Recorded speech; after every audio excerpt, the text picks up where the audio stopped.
Exactly. Greetings out to everyone there in UMA Urban Marketing Associate. I am here with one of the greatest to ever speak on a national platform. They always say, when you have someone as great as your guest, let the guest introduce themselves, because most of us will not understand I. Today, we're here with Urban Marketing Associate as well as Voices of the Barking and UMA. We're speaking around the nation. Today, again, I have a great guest, and I want her to introduce herself, and we're going to be talking about the fundamentals of Juneteenth and the foundation and the history of Juneteenth, where it began and where it all started. My favorite guest, who always keep me in line, Miss Dee Evans. Would you introduce yourself to my audience, please? Yes, good afternoon, good day. My name is Deborah Evans. They call me Miss D. I am the president of Juneteenth, Nevada. I am the vice chair of the board of directors and also the communication director for the National Juneteenth Observance Foundation, and I am the co-founder of the National Miss Juneteenth Scholarship Program. Well said, Dee. For those individuals that don't know, you told them what your title was, but what city do you reside in? I know we have a foundation at the Midwest as well, so give a little history where you come from. I am chief cook, bottle washer, whatever is needed me to be. I am located in Las Vegas. I work with Steve Williams, who is the president of the organization. We both work with the founder of National Juneteenth, which was Reverend Ronald V. Myers Jr., a senior, MD. He was a medical doctor, a medical missionary, and he passed away in September of 2018. And at that time, he passed the reins of the organization over to Steve and myself. I have been with the organization for 23 years, 3 years in Chicago. In the last 20 years, I made my 20th anniversary here the first week of June in Las Vegas. And at that time, I came out on vacation.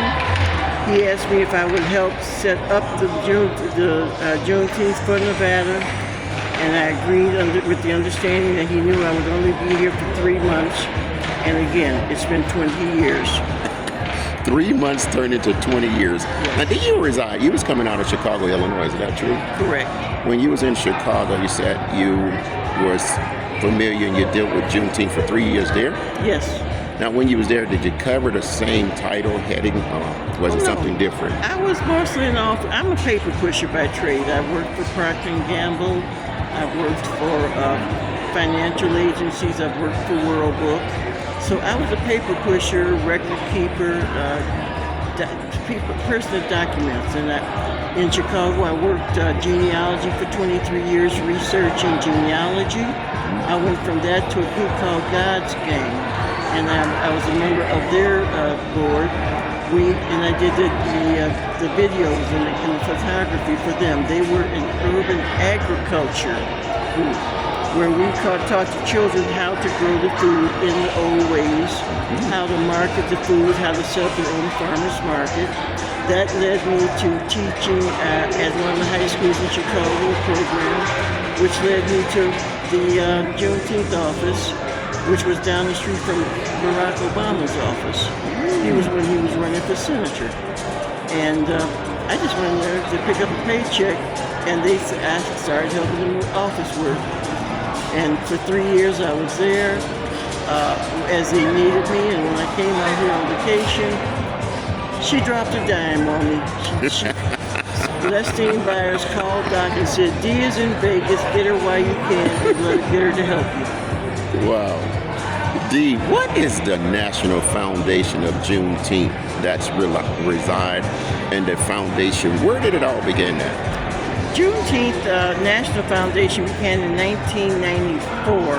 There was meetings in New Orleans. There was a meeting across country, Juneteenth directors and planners, but they were under other organizations. And at that time, they decided to come up with this, agree on the name Juneteenth as opposed to Jubilee Day.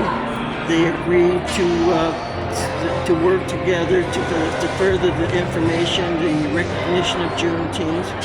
And at that time, they recognized Reverend Myers, Doc Myers, as a person that they were going to work under. So Doc, a couple of years later, incorporated the National Juneteenth Observance Foundation out of Mississippi.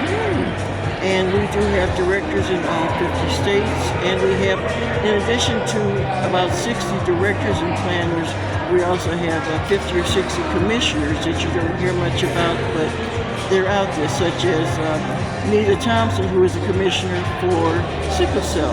Okay. I hear Nita every Saturday. She's really a profound individual when it comes to sickle cell. For those individuals, and you said you got national directors in all 50 states, but I know you're global. So where else are you located, Dee? Should I start off with Uganda? would that be a good place to start? Ladies and gentlemen, I promise to you, I don't have a knife in her back. Both hands are here, and all my Ugandans who out Promise me there. a meal, folks. We're also in Ghana, which has the Juneteenth Family Week. We have Guam, which has been doing it for about 20 years now. We have in Germany, we have the military bases, and this is year 4 in Japan. In Japan. Now, most individuals don't know Japan have a very strong foundation with urban and African men moving over to migrate because of the president have asked for all Africans, Black Americans to come to Japan because there is a draft of babies, and they want to interact. Are you aware of that? No, I'm not really. But I could probably get you introduced to Malcolm Adams. Okay. He went to Tokyo close to 40 years ago now. Right. He went over to introduce CNN to Japan.